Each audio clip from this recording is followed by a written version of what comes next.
one. You got it. It was delayed response.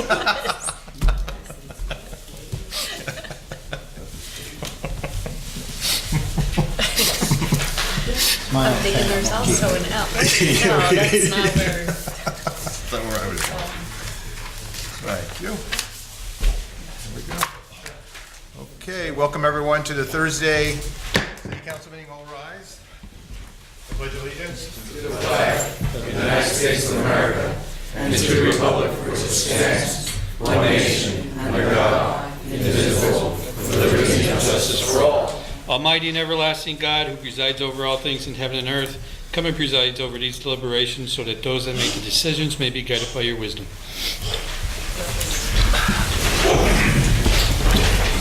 Good evening. Roll call. Mr. Barrett? Here. Ms. Gilbert is excused. Mr. Merritt? Here. Mr. Blusco? Here. Mr. Brooks? Here. Also in attendance tonight is Administrator Ted Wampel, Assistant City Attorney Maureen Collins, Director of OCD Joyce Zakowski, Assistant City Clerk Catherine Payne, and Administrative Assistant Lisa Sanfilippo. Good evening and welcome to all. Tonight's meeting is a regular session of City Council. Please turn off all cell phones. According to the First Amendment, this meeting is a limited or designated public meeting, as all regular sessions of City Council are. The chairperson is the presiding officer of the meeting. As a City Council meeting, specific rules and procedures of council are followed. The list below are examples of important council rules. They are not intended to be a complete list. Adhere as closely as possible to the 5-minute speaker presentation time limit for all. All remarks shall be addressed to the council as a body and not to any individual member thereof. No persons are allowed to address the council from beyond the rail, except the speaker at the dais who has the floor. The chairperson shall preserve order and decorum, prevent attacks on personalities, or the impugning of members' motives. The chairman also shall determine all points of order. No person except city officers or their representatives shall be permitted within the rail in front of the council during any meeting without the express permission of the council. Finally, in order to be heard by all here in attendance, as well as to be picked up by the microphones and recorders, when members of administration are speaking, please stand up and speak into a microphone. Council will speak into their microphones at the table. Does anyone wish to speak on pending legislation before council tonight? Mr. Giroux. This is pending on changing the Charles Street Park to Dr. George Moses. I hope you consider this. Again, this is a gentleman who gave over 50, 60 years of his life to the community. He well represents what everyone should aspire to be. Help your fellow man and take no bows for it. So please consider this. I think he's earned it, and I think for future, this is what we ought to judge people by when you go about doing community work. Thank you. Thank you. Anyone else? Mr. Burden? Oh, sorry, sir. Mr. Troy? First of all, the minutes of any of these groups, especially interested in the sanitary authority, would these minutes be available to the public by? I won't have to go to the sanitary authority. These would be open to public inspection, right, Jim? Yes. It can come to you or somebody Yes. in the Freedom of Information Act. I wouldn't have to use that even. Yep. Okay. Available to the public. Regarding the only resolution I'd like to comment on, and maybe Ted could help me out here, on the application in the amount of $200,000 for the early intervention program. So we had 2 phases of this already. The city is about to end, this phase 2 is done with, I assume. Phase 1 and phase 2, if I am correct, were partially paid through this grant. I guess came through the DCED, is that correct? The first 2 phases, but the city did chip in some part of that, like $20,000 or $30,000 for each phase. Now phase 3, if I'm not mistaken, is not compulsory, is it, Ted? I mean, if the city wanted to opt out of it, they could, right? And you're thinking, where am I coming from? But I'm just wondering if you, at the end of my comment, if you or somebody could try to refute. I would just hope that this particular resolution be at least voted on separately, if not tabled. And I'll tell you why. I think there should be more public discussion on this. The first two phases of this, were they relatively successful, do you think? I'm in the dark about, I mean, first of all, the state turned the city, recommended this one, what was it, an organization or group to guide the city along, to make recommendations, right, on how to ease the fiscal crisis. So to some extent, these recommendations were followed. To some extent, they were not. They couldn't be, like selling the parking assets, for instance, right? I'm just wondering, how much does the city have to chip in? This $200,000 is coming from the state, I assume. It's still taxpayer money. It may not be city money, but it's taxpayer money. So I think this particular application, I mean, I'm not trying to suggest that the city shouldn't apply for the $200,000. That's not what I'm suggesting. It certainly should. Can't afford to pay for the whole thing. But is this phase 3, have phase 1 and phase 2 worked to some extent? I mean, I guess you're the best judge of this among everyone here. I don't know. I'm just an ordinary citizen / taxpayer. From what I've seen, it hasn't really helped. I mean, the city is still in dire straits, and the prospects for next year and the year after are really pretty grim for any kind of financial recovery. That's why we applied for Act 47, correct? The city applied for Act 47 and was refused. So I'm thinking, maybe I'm just saying that this should be at least voted on separately, if not tabled, so that more discussion, especially input from the public here, can be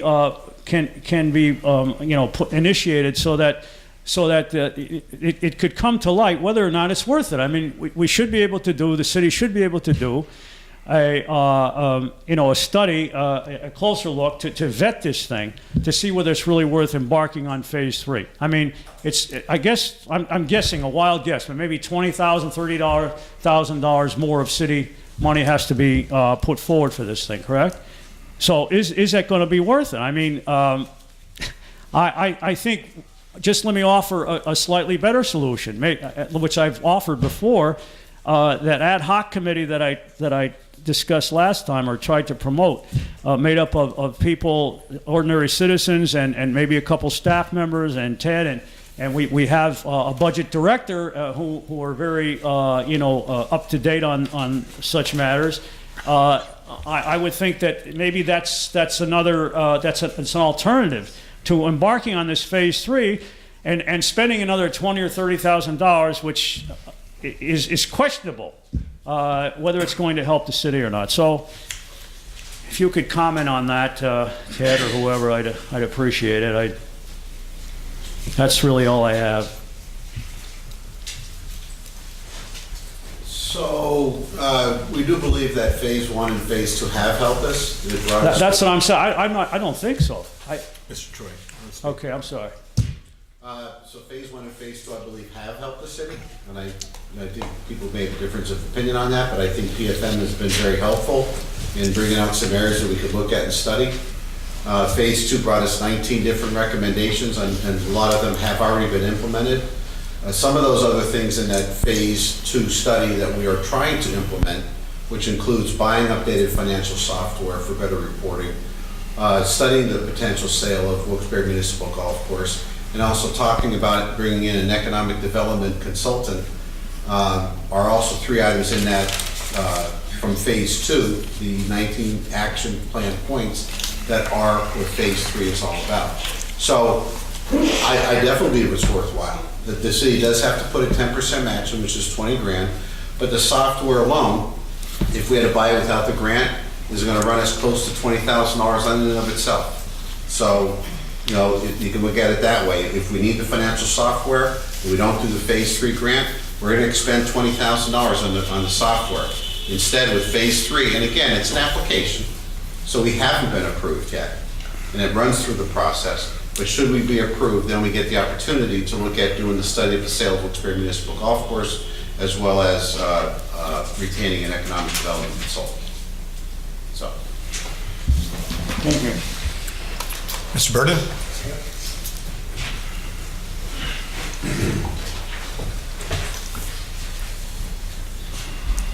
Okay, I was gonna comment on this $200,000, but I'm gonna let that slide, okay? About naming a park, right, the Charles Street Park. Okay, I don't wanna speak, I really don't like to speak ill of the dead, but, okay, in reference to these parks, naming of parks, okay, you named Cole Street Park after Neil Lucifer. I'm gonna bring that up, okay? They put a plaque up there, Neil Lucifer. They named Cole Street Park, field number 4 after him. Now they want to name a park after Dr. Moses, okay? He was paid for his services that he done for Wilkes-Barre, okay? My son played football for Myers, all right? He gave his life playing football for Myers. The only one that ever done anything for my son in this city was his class. They put a bench in Myers High School. They had his 20th reunion. They sent me from his 20th reunion, class reunion, they sent me a picture that they took at his reunion at the table with his picture, with the Myers dragged over his picture. They're the only ones that done anything. You think they put a plaque down at the stadium? No. He died on that stadium. You think they do something? You think the city would do something for him? No. But they put a park after a guy who ran his car in front of a truck where he wouldn't have to, what? Speak about his brother killing his wife, a doctor that got paid for his services for doing the job in the city of Wilkes-Barre. I grant you he did it for years, but he had his practice and he did his job. My son was 16 years old when he gave his life playing football for the city. The city did nothing for him. Nothing. Yeah, I seen this today. That's why I'm bringing this up. Where I was gonna speak about the $200,000, but when I seen this, and the city will not, and did nothing for my son, but they're gonna do it for a doctor who got paid, and my son got paid nothing and gave his life, I think it's wrong. I think it's wrong. You can sit there and you can say all you want about Dr. Moses. Yes, he did a job. Yes, he got paid for it. Okay, my son played football and did not get paid for it and gave his life for Myers High School. And nothing. I was in that school the other day and there's nothing on that field for my son. And I think it's totally wrong. Any comments? Have you gone to the school board, Mr. Reardon? I've gone. Oh, I will go to the school board now that I see this, and I'm taking this with me. You know, you want to name a park after him? No, I'm totally 150%. I'm 1,000% against it. He doesn't deserve it. He got paid for a job. Thank you, Mr. Burden. Anyone else on pending legislation? Thank you.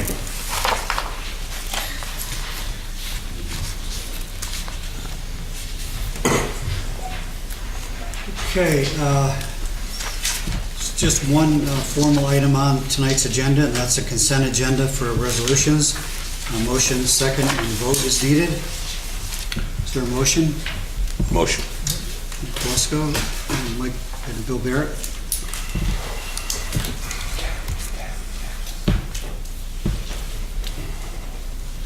Okay, Mr. Barrett. Yes. Ms. Gilbert is excused. Mr. Barrett, Yes. Mr. Lesko, Yes. and Mr. Brooks. Yes. Motion passes. Okay, presentation from council members. Mr. Barrett? No, the only thing, it's old business, has to do with Pine Ridge again, and I hate to sound like proverbial broken record, but Could you please reach out to him one more time and see if we can, if he's not gone to Florida or someplace? Yeah, and I appreciate the bill, and I follow up, and I know Butch reaches out to him on a regular basis, so we probably need to look at another way to try to reach him to get him to sit down with us. Because the phone calls and emails aren't working, so. I know Attorney Henry reviewed the deed and the agreement. There is language in the agreement, he informed me, which references a revert clause, but is not in the deed, which I think that the agreement should stand, but I'm not the attorney, should stand by itself. He obviously doesn't totally agree with that, but that is in the agreement for a purpose. Now, of course, the clock is ticking on that whole thing, and it just continues on, and nothing has changed there. But maybe if you see Butch, you might have a contact number that you might. And he has it, he's reached out to him. I don't know what the issue has been as far as his scheduling, but I think maybe we just send him a letter and set a date and request that he be there. You've been there, I've been there, we've looked at it. The situation is, in some cases, deplorable, and it's not moving forward. Okay, thank you. Anything you can do? Mr. Merritt? Nothing since Tuesday. Mr. Belusco? Nothing for me either. Nothing for me too. Public discussion? Mr. Burden?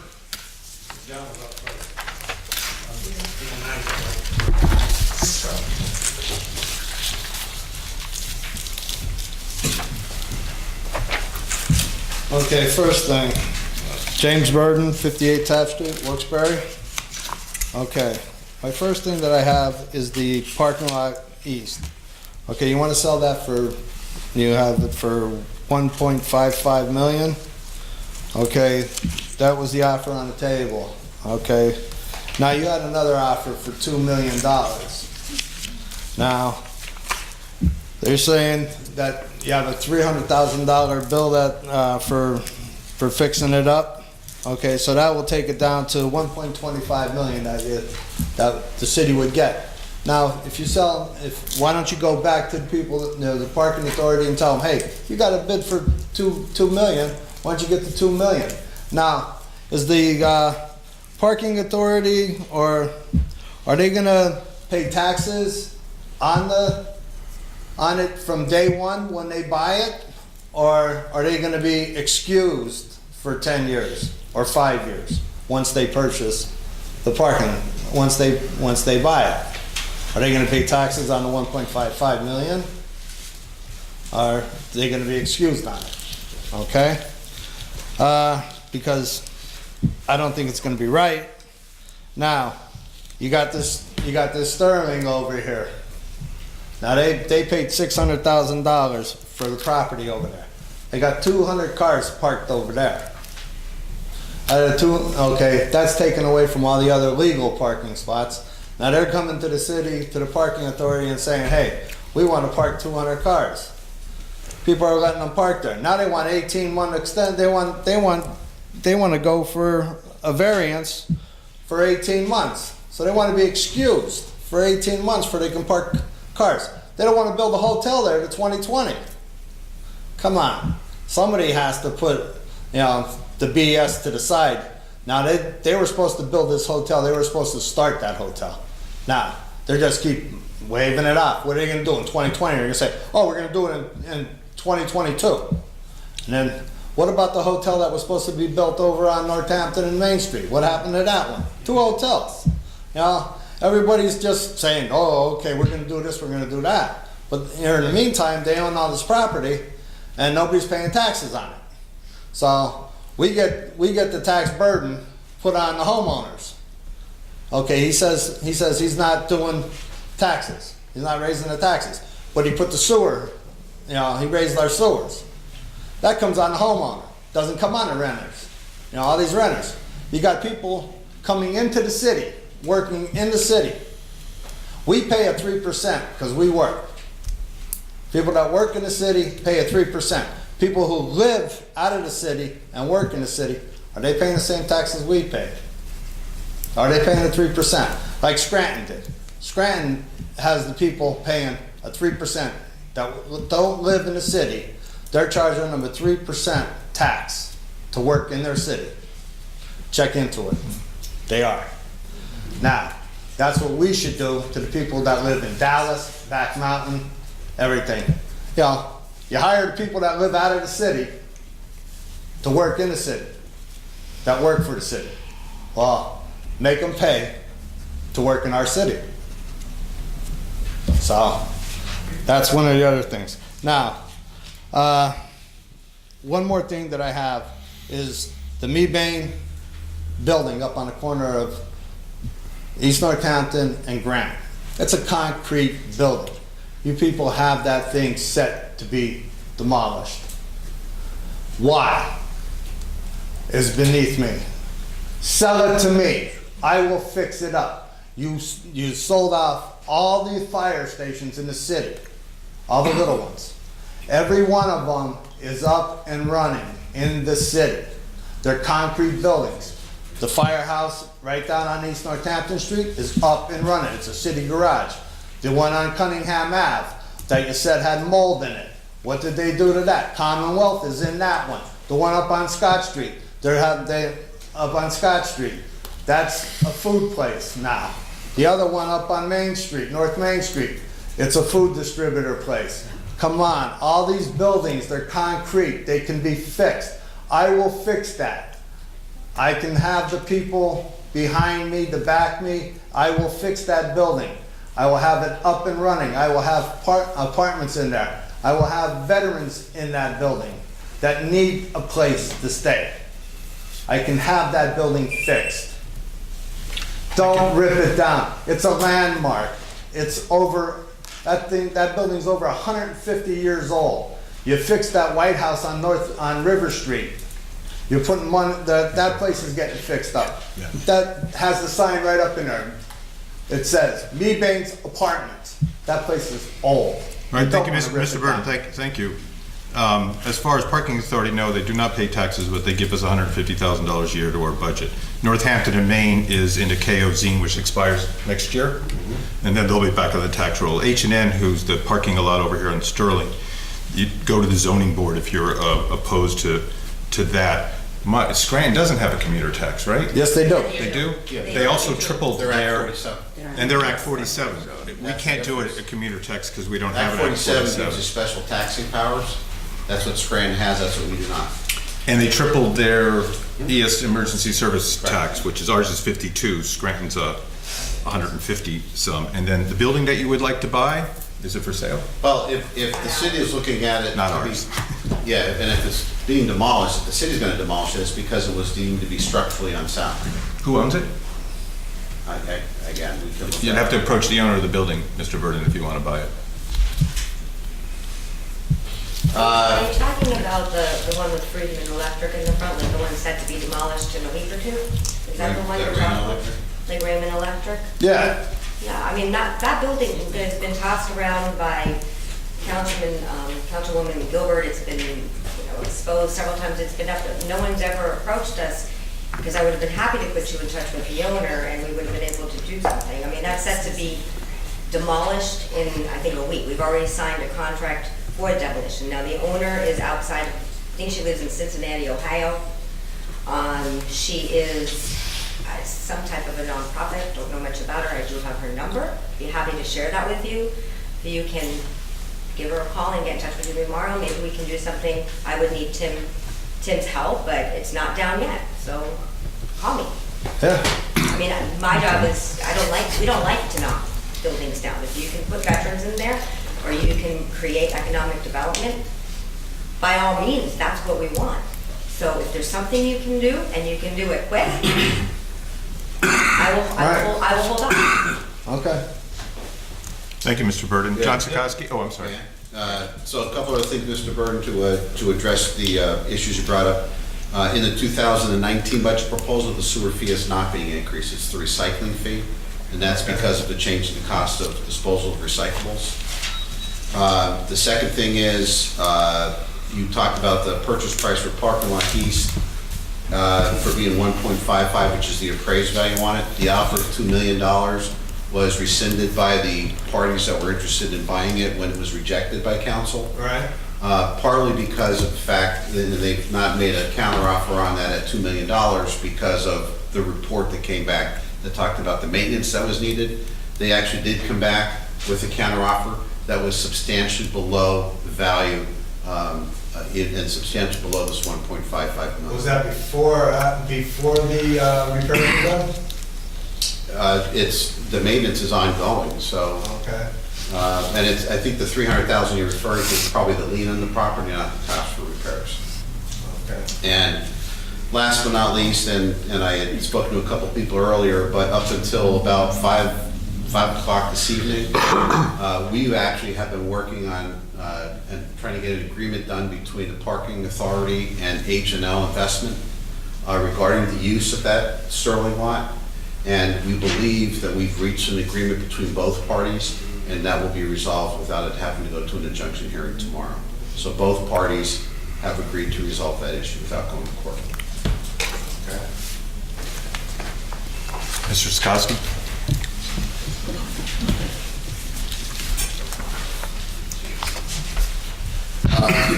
John Salsky, Elm Lane. I think I just want to follow up on a few things Jim said first.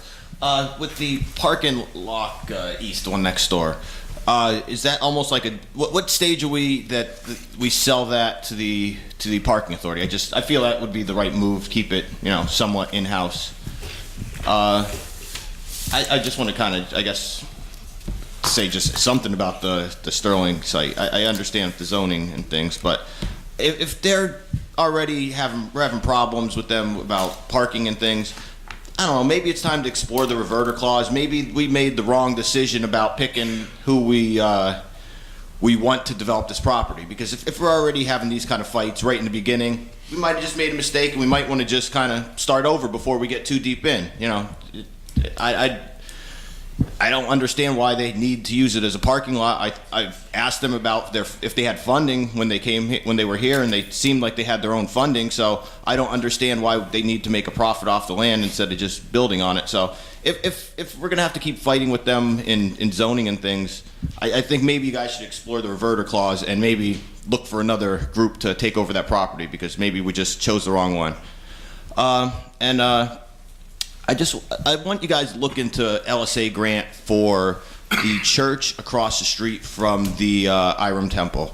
I know that's one of the older buildings in town. The roof is, there's holes in it. And I know people still use that, and that's one of the properties that we shouldn't let go. It's a nonprofit. I'm fine. I'm not usually big into giving a whole lot to grants to nonprofits, but that's an older building. I think that's something that some kind of money needs to be put into it. And if you put a roof on that place, it's all stone, which means that you won't need much more work into it. That's everything I have. Thank you. So let me address the last one first. Whoever the owner of the church is, they could certainly submit an application for an LSA grant. The city wouldn't. We don't own the building. I don't know. Could you reach out to them? Because that's an older building. They can reach. Everybody's aware of what it is. They can certainly reach out if they're interested. It's not for us to seek people that are for grants. They know the grants are there. If they're interested, they'll reach out to us. The Sterling reverter clause. I think the contract was written with certain benchmarks along the way. You can't just jump in and say we're using a reverter clause. Well, explore it. You got to be able to follow the contract, okay?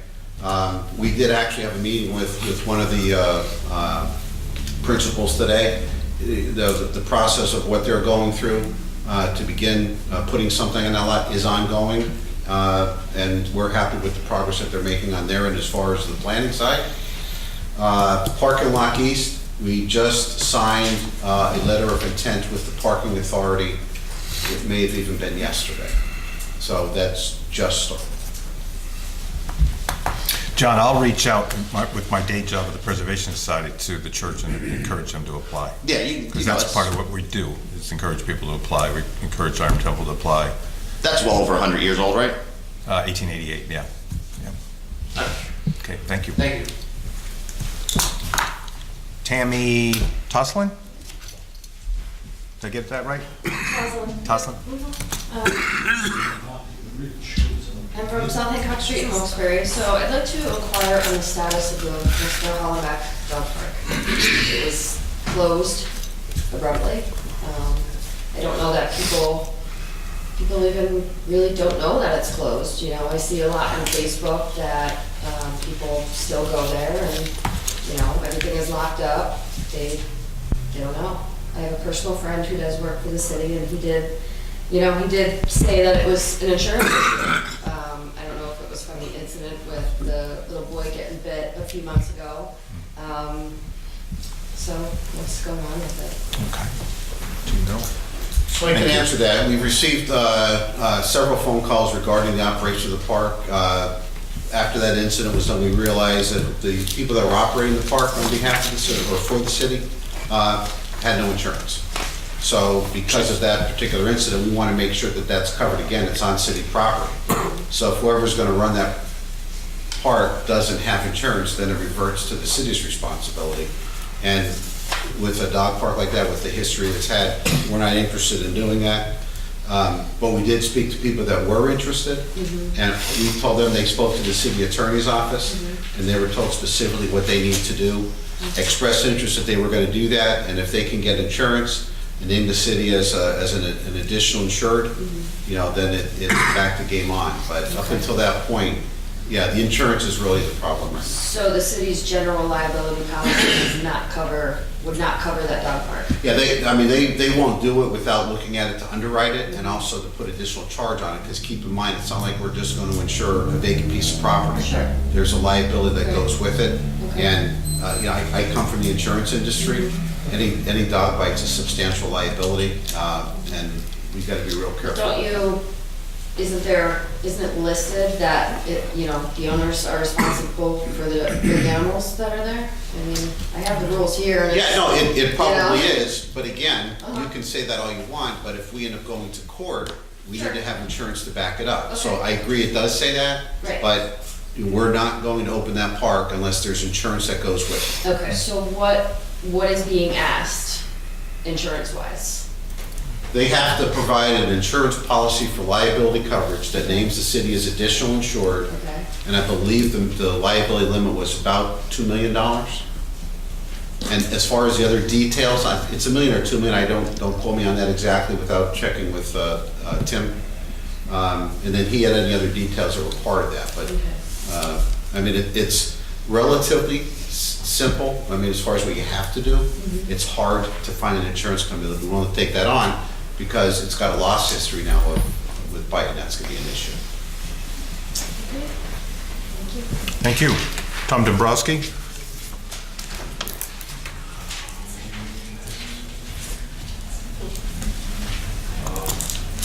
I want to see what the general fund balance the last 3 months that Jerry's been reporting, pretty much has been going up as far as I see it. So I think, answering Sam's concerns maybe about the phase 1 and phase 2, I don't know if Ted would agree that that's helping in the general fund balance as well. In other words, it's 10.4 million as far as Jerry reported on October 10th. He reported that to be the August 31st general fund balance, which seems to be higher than it was. I think it was around 9 million 2 months prior to that. So the question I would have is that it seemed to be helping the general fund balance. In other words, it seems like everybody's doing pretty good with writing checks out and that sort of thing, watching their fund very closely, and it's actually increasing the balance in your account. So that would be my question to Ted. Does that seem to be helping phase 1 and phase 2 of the early intervention, helping your general fund balance? I don't want to interrupt. Are you done with your presentation? Oh, I thought I could ask one right now. You'd answer it at the end, I guess. Yeah, okay, that's one of the main questions, but in addition to that, because it doesn't seem to me with a 4-year accounting degree that you have any financial problems right at this moment. I know you're looking farther down the road, and I see issues about pensions coming up next year and that sort of thing, but right at this moment in time, I don't really think that you have any. If your fund balance is increasing every month or every 2 months, or it's been went from 9 million to 10.4 million, where is the actual financial problem right at this moment is what I'm saying. I don't think you should be pushing the panic button. That's what I don't see where it is. And if there was a need for it at the end of the year, or somehow your funds are somewhat exhausted at the end of the year, can't you do a tax anticipation note? Right? Every city in the United States does that too, right? Can you not do that? And as the terms of those change, for Wilkes-Barre as far as a possible tax anticipation note based on maybe their credit rating? Questions I'm asking. I don't know if it has or hasn't changed, you know, and why couldn't you use a tax anticipation note to bridge the gap between if your funds are a tiny bit short at the end of the year until you start collecting tax revenue at the end of January. I mean, it's pretty simple transition, it looks like to me, you know. Your general fund balance is not decreasing, it's increasing. You see what I'm saying? I don't see what a problem is right at this moment.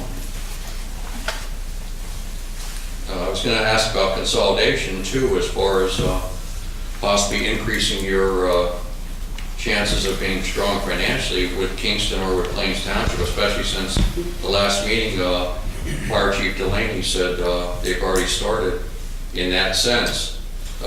If Wilkes-Barre Fire Department is asked to respond to a Kingston or Plains Township fire, that they will respond.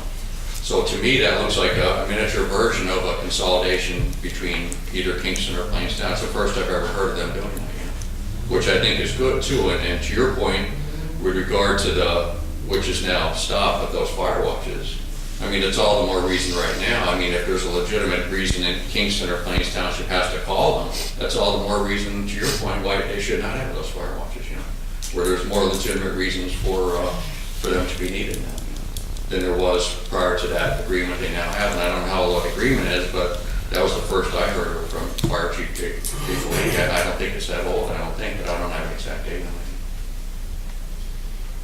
Because I thought the consolidation would help, but is it even necessary right at this moment? Consolidation with either of those two, Kingston or Plains Township, because they're immediate to the city, is the first reason. But as an example, you try to consolidate with Larksville. There's no chance really of that working, because if there was a call involving multiple police units or things like that that weren't present, if we somehow had already consolidated with Larksville, you don't really want to have a Wilkes-Barre police vehicle go through Kingston, through another community to get up at Larksville. That doesn't really make any sense. If you're going to consolidate with anyone to help the city's financial situation, be the communities closest to it, right on the border, you know, not the ones farther away. You know, so I'm saying if you're going to consolidate, to me they seem like the two most logical choices. In addition to that they're close, right on the border, it's also Kings and Wilkes don't interfere with it. You know, they can't construct something in Kingston or in Plains Township as easily as they can in Wilkes-Barre, because it's too far off their campus, you know. Because they're harming, as we all know, they're harming the city financially, but I'm saying that they can't harm it in Kingston, they can't harm it in Plains Township. You know. Thank you, Mr. Dombrowski. I will say from my standpoint, you're using the word consolidation, which I actually totally agree with, but what you really mean is regionalization of services. Yeah, right. Consolidation, I'll give you, if you want, a boring history lesson. Since the 1890s, Wilkes-Barre tried with Hanover Township and it failed. The only successful thing that's ever happened with consolidation is Miners Mills and Parsons came into the city in the 1920s. Right. Kingston and Dornson consolidated also in the 1920s. Right. In 1959, there was a campaign called Let's Combine, and 59 failed. And then after the 72 flood, there was another one led by Jack Cunningham to try to consolidate, failed again because the voters didn't want it. If you really, really want consolidation, it's going to have to come, say for example, I'm just going to go out with Wilkes-Barre Township. The people of Wilkes-Barre Township and the people of Wilkes-Barre would have to get together and both say yes and have a vote to do that. I would be all for it. I would also be for Plains, Kingston. To me, 33 municipalities in Wyoming Valley, 76 in Luzerne County is one of the problems that we have. The fracturization of our government in the state of Pennsylvania, and you can blame William Penn for it because that's what we're operating under, is abysmal to efficiency in government. We are way inefficient in the way we deliver our services. It also affects us on our tax policy and how we could effectively tax people. The third city code that we have to operate under, Harrisburg, in my opinion, also needs to be looked at and rehabilitated or rewritten to make it more update for the 21st century. But just to clarify, but when you say consolidation, I kind of really do mean consolidation, like you mentioned Kingston and Dorrance. Yeah, now, I know. Kingston and no longer Dorrance, that's kind of what I mean. More right. Region, I was talking about their started regionalization of services to the fire department, but I'm talking about consolidation to increase your tax revenue received. I totally and to take away some of the interference that Kings and Wilkes are causing. Your question. Well, I don't know how I follow that consolidation explanation, so I don't even know if I want to. Mine will pale in comparison to that. You know, we actually do have agreements, you know, for fire and ambulance, police and all that, so that stuff is ongoing. As far as the consolidate, you have to understand with the financial position that we're in, we're kind of like that redheaded stepchild. You know, we've got, you know, a dwindling tax base, increasing expenses. You know, we're not the one that everybody's looking to take to the prom. So, you know, I agree with Tony that, you know, working on some type of an agreement. You know, they have those cogs that work, you know, well in some areas and some areas that they don't. We do meet regularly. Tell people what COG means. Council of Governments. I mean, if they all get together and, yeah, I'm sorry about that. Finally, it's one that I know that somebody else doesn't know. But we do meet regularly with Pittston and Nanaco and Hazelton, and the mayor meets with, and we all try to get together and look at some things that we can do together, even though we're, you know, geographically separated. So a lot of that is ongoing, Mr. Dombrowski, and you know, that's something that we'll continue to look at. But nobody's knocking down our door trying to annex us or join us because of the fact that, you know, we are. But they should be, though, and the reason why is because that's what recorded. Listen, I'm with you. I'm with you. I'm just saying we bring some baggage right now. Yeah. The TAN, we do exercise the TAN every year. The city takes out the TAN in the beginning of the year before a lot of the revenue starts to come in. Yeah, right. So we can get through. So our TAN is paid back at the end of the year. Oh, it's paid back at the end of the year. So we wouldn't take a TAN out in December to pay the TAN for December to take a TAN. Right. Okay. So you have to make a base fee to 12/31. Correct. In order to get a fresh one. Yeah, It looks like you're on schedule already. So the general fund balance, and I know you referenced an article for Jerry, and you know, he now has information in his hands to tell you that balance is down to about $4 or $5 million now. Really? Because at the end of the year, all the bills start to come due. And the biggest one of that is? You're getting hammered now. The pension. So we just made our pension payment in September, and you look, and that's where the balance. So now it starts to get real tight because a lot of the revenue stops coming in. We are optimistic. The earned income tax for the city has improved every year at around a 1% increase, and this year it's up about 2.5%, a little bit more. We expect it to be that way for the rest of the year and have budgeted so next year. So, I mentioned this earlier, I think that's a good omen. And you know, is that due to some of the stuff that we've done with the early intervention plan? Maybe, you know, but it's also a sign that, you know, that there are higher wage earners, you know, living in the city of Wilkes-Barre as well. And I think that was awesome. But yeah, as far as the general fund balance, it has dropped considerably, and now we will be playing it really close between now and the end of the year. The only reason I mentioned consolidation on the way out with Plains Township is because then the new school would be located within Wilkes-Barre City. If Plains Township was then called Wilkes-Barre City, and that would get rid of a lot of the animosity about it being brought out of the city too. However, Plains Township is in the Wilkes-Barre Area School District. No, I know, but I mean, but I'm saying if Plains He wants Township no longer existed municipal and you were called consolidation. Wilkes-Barre City, then Thank you, Mr. you're back Dombrowski. within the borders of Angel Dro, do you want to speak again? Sir, as a father, my heart goes out to him. I know what to do, I work my son to understand, but Dr. Moses was not just only you got paid. Dr. Moses, I'm talking about the things he did when he didn't get paid.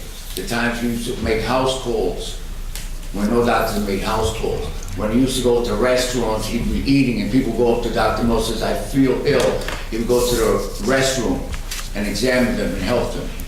Yeah, he got paid. If you had Medicaid insurance, he would take that. He would not take your cash, not money. Dr. Moses, as a veteran, many times came to my house. I was not able to walk. And he came to my house, took care of me, and many other guys that I know. Yeah, he got paid, but many of the things he did, he didn't get paid for. Dr. Moses was one of those kind of guys that would call them at night, he would go to your house. Dr. Moses had one of the biggest non-profits, a basketball tournament where they raised money and gave to the kids who were in need. kids with families with need. That's the Dr. Moses that I'm talking about. Yes, he got paid as a doctor, but many other things he didn't get paid for because he never took a bow, never asked for that. Dr. Moses gave a great deal of his own money, loaned money out to people when they were down and out. That's the Dr. Moses I know. That's why I'm saying that a park in his name would say people like that should not be forgotten. Again, he's one of those guys who went the extra mile. Didn't take a bow than anything else, but if you needed him, he was there. So that's why I'm saying Dr. Moses shouldn't be forgotten, because nowadays, we don't have that many people like that anymore. Everyone's a I, me. Dr. Moses is not like that. Again, I only speak from my own personal experience and what I've seen and done with my own 2 eyes. You know me, folks, I've dedicated my life to the streets and been out there. I deal with everybody. And Dr. Moses goes there with me, with the homeless, with the addicts and everything else. So I can only speak again from Dr. Moses I know.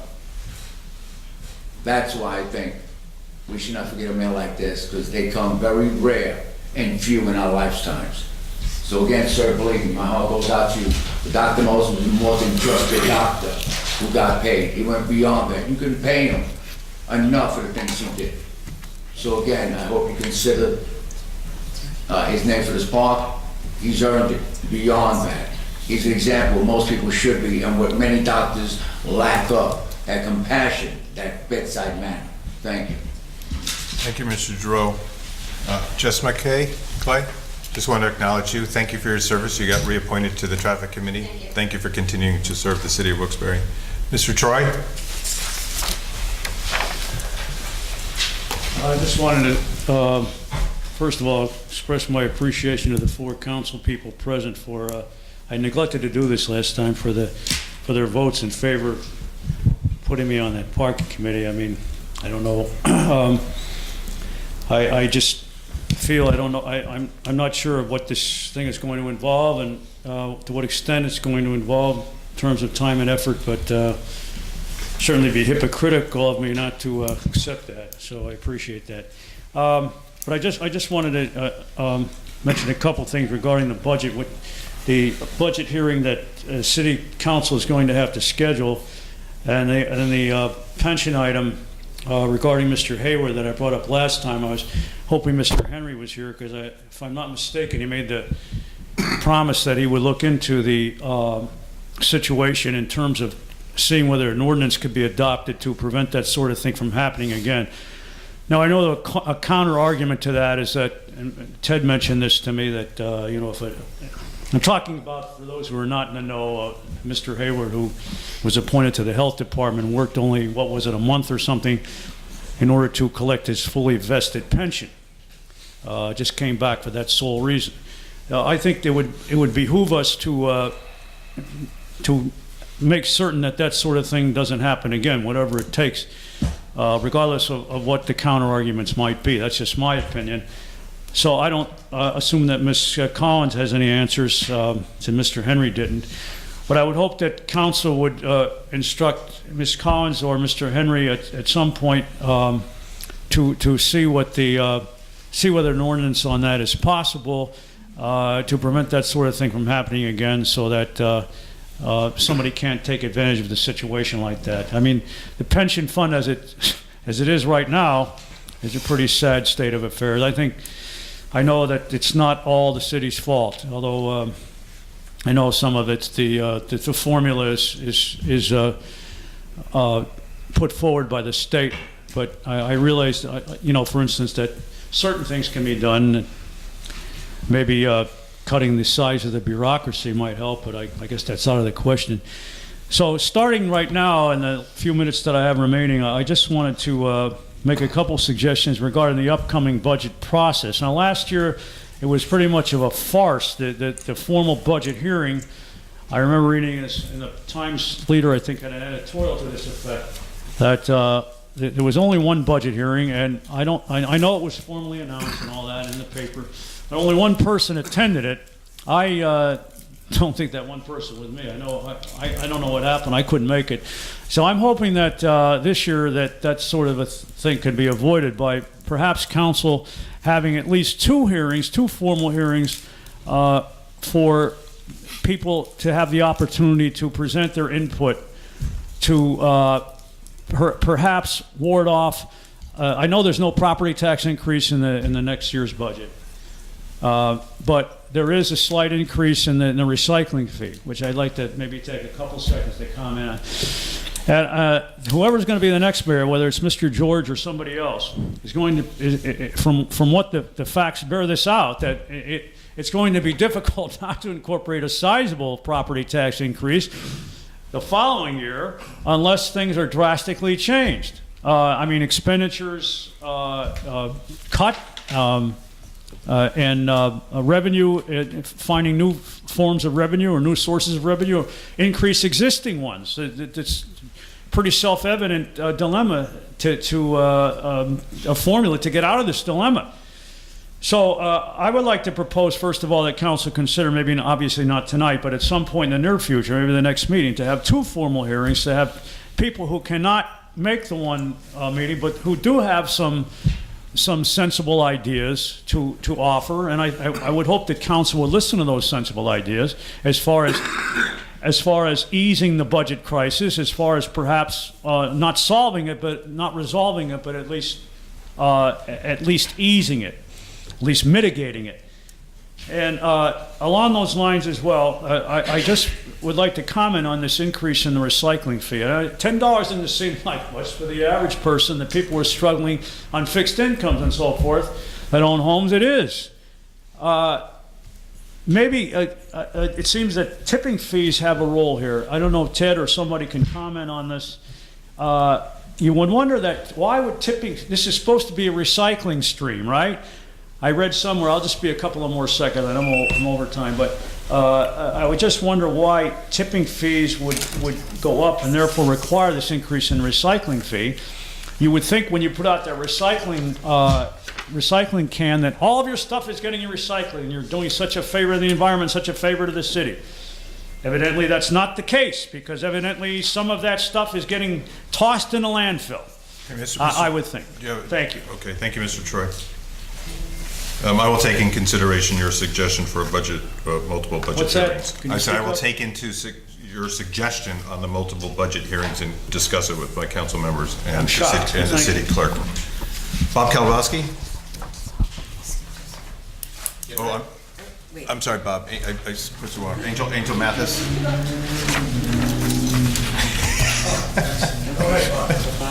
You'll be short, man. We're going home in your own motor vehicle.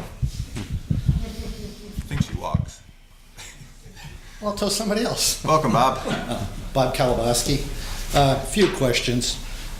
Number one, I'd just like to tell you, I'm going to use a line that Sam uses. Next meeting, it'll be on the front burner, the petition for you to have the Auditor General come in and do a forensic audit on this pension system that's been going on for years. And, you know, if you all sign it, and we get some citizens to sign it, I'm sure he's going to take it very serious.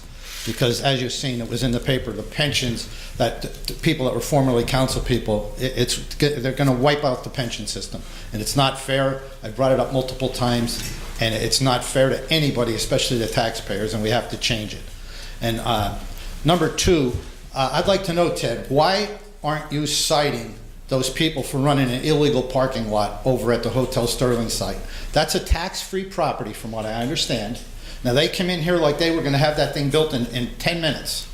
And here they are making a profit, taking away from the parking authority. They're running an illegal parking lot. If it's not properly paved, not properly marked, it's illegal. And I want to know why the city is not citing them for running an illegal parking lot.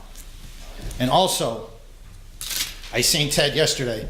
Mr. Wampel, first of all, I think you're a very nice guy, and I don't want you to take it personally. And I know you're not going to listen anyway, but I truthfully believe that you and Tony George should resign. And I'm going to tell you, give you a list of reasons why. Number one, Tony George told me that Jim Hayward was never coming back to work for the city. How did you people... Mr. Kalabowski, please don't attack personalities. I'm not attacking personalities. I'm asking Mr. Please don't attack personalities. All right, hold on. Stop my time. How am I attacking a personality? Just tell me what I'm doing. Just tell me what I'm doing so I don't get thrown out. City clerk to read the rules. All right, stop the thing. Stop and tell me what I'm doing wrong. You're attacking personalities. How? What am I saying? Just tell me what I'm saying, just so I don't want to run my time out. What am I saying wrong? Continue, Mr. All right, Kalabowski. all right. Right. I'm just saying that I believe that Mr. Wampel and Mayor George, my friend, should resign. Should I wait to the rules? Continue, Mr. Kalabowski. All right, well, I'm losing time. I want him to resign. And I'm going to tell you why. The Hayward situation. And more importantly, look what... Oh, Tony, are you going to... It's sort of like hard. You're not really listening to me. I hear you. You're my chairman. I hear you. All right. I'm just saying, did you see what happened this week with Patrolman Duffy? These people viciously went after that man and Sergeant Myers, and look what it is costing us. They lost. They lost. They got their clocks cleaned. They gave in. They had no chance of winning the last arbitration. That man is back on the job. His reputation has been tarnished. He is damaged goods. They use their political positions to help destroy that man. Mayor George should resign, and so should Ted Wampel. And the examples are... Mr. Kalabowski, you're impugning someone's reputation by making that statement. What, asking him to resign? No, destroying the man. Continue, Mr. Kalabowski. All right, well, that's my opinion. I'm here to... Tony, what do you think? Someone's motives. Tony, when they got rid of that. I warned you what was going to happen. Give me credit for that. I told you what they did to him was wrong. We are going to lose that federal lawsuit. It's pending now on the summary judgment, and they're going to lose it. We are going to pay through the nose. That man is not qualified to be here. Mr. Kalabowski. He is an insurance man with Stop impugning reputations, Mr. Kalabowski. I'm not, Tony. That man has no... Stand up and tell me what municipal experience you have. You're an insurance man, and it proves it by letting Hayward that thing go through and what you did to Dan Duffy. And now I understand we are going to lose that lawsuit. Lose it. And I think that what this council should do is give him and Tony George a vote of no confidence. Tony, I'm not lying. I swear on my father's grave. I asked him, is Tom McGroarty going to have anything to do with the administration? No. Is Jim Hayward coming back? No. Is Marcelo Lindaki getting appointed chief? No. The man is a board-certified liar, and here's what's going to happen. Mr. Kalabowski. He lied to me. Ask everybody. I'll tell him. I called him a liar today. Mr. Kalabowski, you're finished. All right, but I have... Thank you, sir. Angel Mathis? Hold it. I'm not...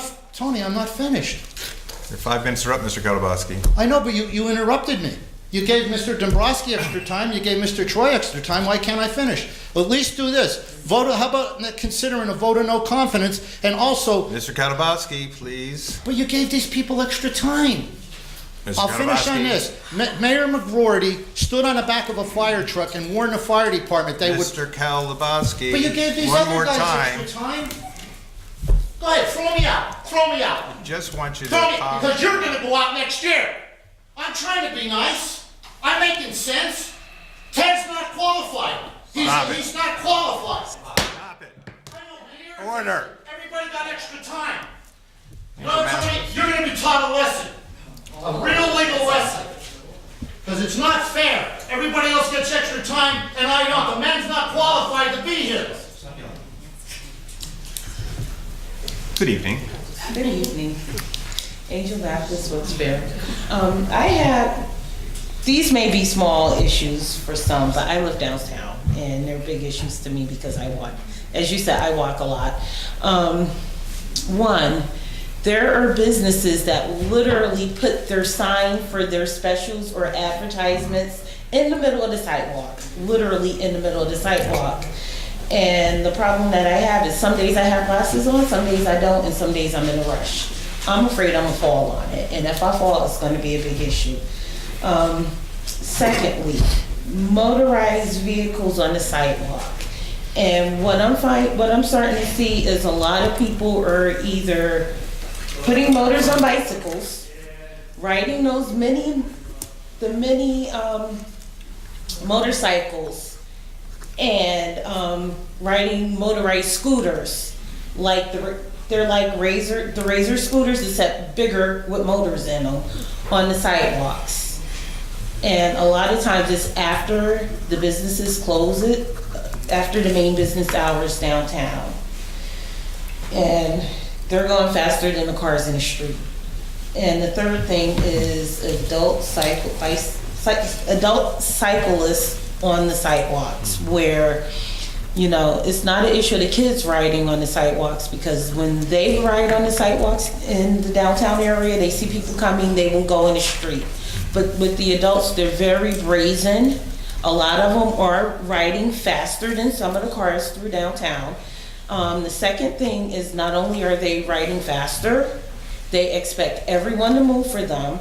They're wearing headphones, and when you don't move, they get really nasty. And I just don't want to get hit. Oh, that's given. Mr. Brooks? So, Mike, yes, Mr. Barrett. You know, I had that happen today. I walked out of a business on South Main Street, and maybe I wasn't paying attention as much as I should have been, but a bicycle came by me on the sidewalk, an adult, going at a pretty good speed, and I could actually feel the wind from the bicycle going by, and I don't know what would have happened if the guy ran into me. It would not have been good, I'm sure. So I understand what you're saying, and maybe we can do a little, I mean, I don't know what the laws have changed on that, but I don't suspect that they have. And maybe we can ask the police to just be a little bit more vigilant on that, because I understand firsthand. I literally felt the bicycle go by, and I was that close to it, and it could have been pretty rough on me. So I appreciate what you're saying there, and you are so right with that. Officer Merkel, have you ever given a ticket to a bicycle on the sidewalk? I have cited, I didn't want to interrupt you. You were busy. I have cited people downtown for the bicycle ordinances, and there's actually a law in the vehicle code for riding a bicycle in a business district. I try to be somewhat tolerant, because a lot of people ride bikes to get back and forth to work and everything else. Another thing too is, when I'm walking and somebody goes by on a bike, I don't run that fast. Okay, I don't move that fast. That's my point. That's how fast they're going. Right, and I agree with you. And you know, for me to be able to try and stop somebody like that, It's impossible. right?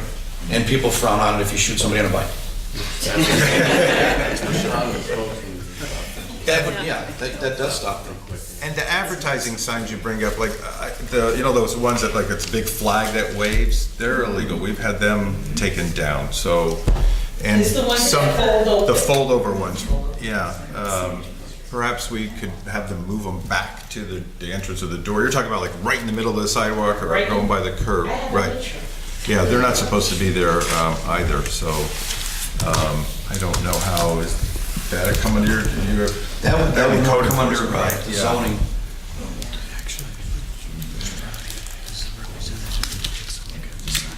Okay. So Andrew, you can call me and I'll pass it on, give me the business and the address of which ones you want I to could complain. probably guess which one of them. Yeah, it's gonna be the same ones over and over, right? Okay, anyone else, any comments? Thank you very much. The next, which one? The next one is a Monday, May 5th? May. Enjoy the holidays. I want to get tan, right? Yeah. And Thursday the 8th. Monday the 5th and Thursday the 8th. Thank you. Wait, somebody's raising Oh, gosh.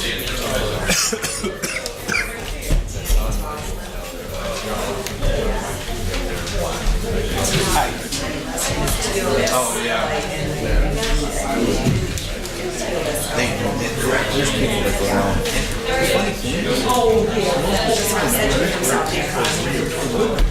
You see me, and they just, every time you get with their family, they put on the adults, they have to come up and around. I'm just worried about getting hit by it. Yeah, oh yeah. It's happened before. It's happened with kids in school. And kids on the way downtown, you get somebody coming out the door, and so before you know. Yeah.